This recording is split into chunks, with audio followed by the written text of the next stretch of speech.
Hi, welcome to Market Minute. This is where we analyze the markets, looking for opportunities, but most importantly, protecting our downside when we think we need to. Early October, we took our hedges off of our portfolios. We were well protected as the market corrected, and we took our hedges off.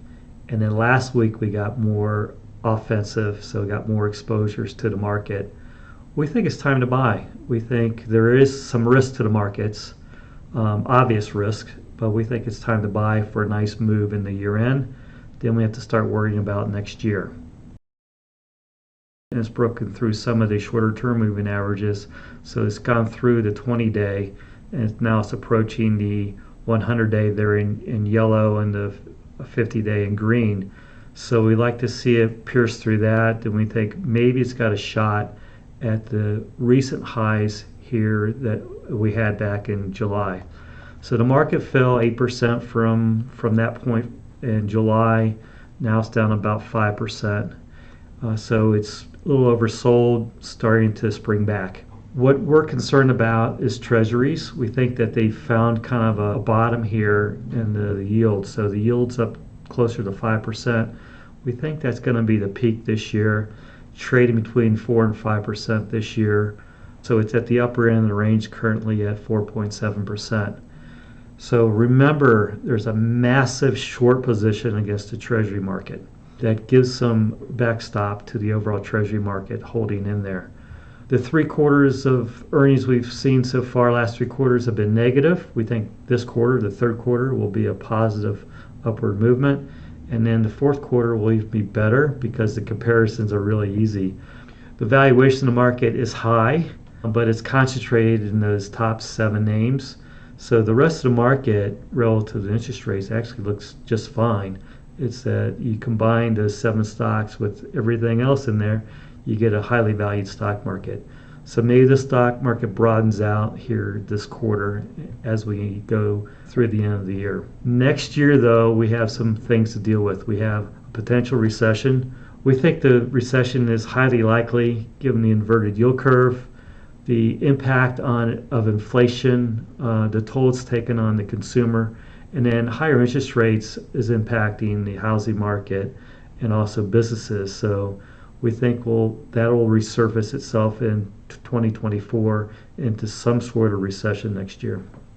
Now, the bond market said, no mas, no more. We don't want any more of these bonds. And the Treasury has basically flooded the bond market the last 5 months. So it's issued $1 trillion of debt over that period. So it's too much. And they issued $20 billion of 30-year bonds. The dealers had to take 18% of that, so roughly $3.6 billion is in soft hands right now. So maybe they covered some of their short position. And then you look at what else they did last week, that they issued $81 billion in 3-year and 10-year bonds as well. So the Treasuries flooded the market. It's probably has gotten oversold now. And there is some stability to the market because that massive short position is in place. And we think fundamentally that's where bonds should be, somewhere between 4 and 5%, given the current level of inflation and the growth rate of the economy longer term. The Middle East, there's plenty of risks there. Those risks are obvious. The risks are that at some point Israel and the United States takes out the Iranian nuclear development and also closes down their oil fields in some harsh manner. So oil fields being taken out will push oil prices up probably nicely above $100 a barrel, and that would probably hit the economy some more and making the recession next year highly, highly likely if that would occur. So we're entering a presidential election year. Typically, there's about 1 in 4 chances of a black swan event. Maybe that's a black swan event. Our guess is probably more likely to come after the election with new leadership. Earnings. So earnings are critical for this stock market, just critical. Last week, we saw some of the big banks report earnings. They were good. JP Morgan was beautiful, as always. Schwab was ugly. Schwab has big problems. So what Schwab's doing to make money is they are charging their customers or giving their customers zero on their cash sweeps or near zero on their cash sweeps, but they're earning 5% for themselves.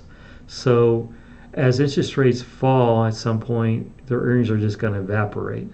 And the customers know this. The customers are trying to move out of Schwab or trying to move their money from cash sweeps into higher yielding securities. So we don't like Schwab at all. And if you're a customer of Schwab, we would advise you to move away. This week we have J&J on Tuesday morning and Bank of America as well. We think both quarters are going to look really good. On Wednesday, Procter & Gamble. Why Procter & Gamble? Because the consumer staple area has been decimated. So if Procter has a good quarter, it's going to get those stocks a bounce. So they're way oversold at this point. Netflix and Tesla on Wednesday after the close, good barometer for technology stocks.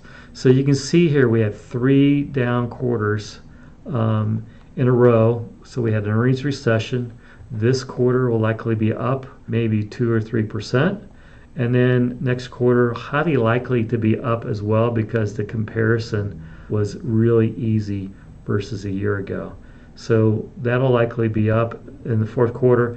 And then we get into next year. These numbers in the next year are too high. These will have to come down, and really likely to come down if we get a recession, as we think we will. Got some stocks for you. So 2 stocks that are completely opposite. First stock is Walgreens. Walgreens is a dog with fleas. This has been a really tough stock, right? So this stock's down 75% from its all-time high. You can see it's bottoming out here. So Walgreens is at 6 times earnings, the lowest multiple on record that it's had. It yields 8.5%. So we think the dividend yield is probably okay. We think the stock should grow it in that dividend yield, meaning the yield come down as the stock goes up. But we think Walgreens at 22 is a compelling buy with a new CEO in place that's changing the direction of the company.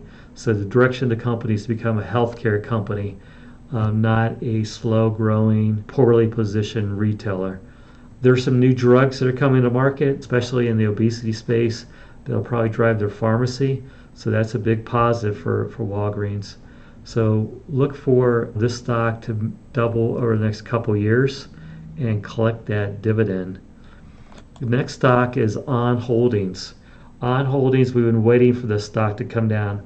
We missed this run here. I'm really disappointed we missed this run here.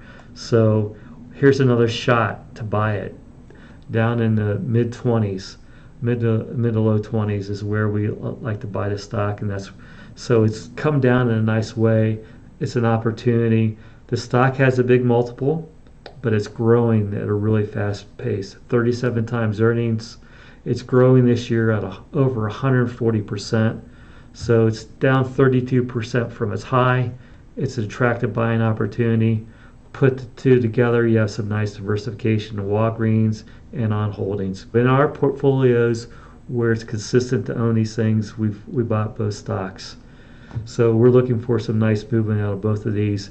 One, Walgreens to be slower, and On Holdings to bounce back probably fairly quickly this quarter as the market hopefully goes up.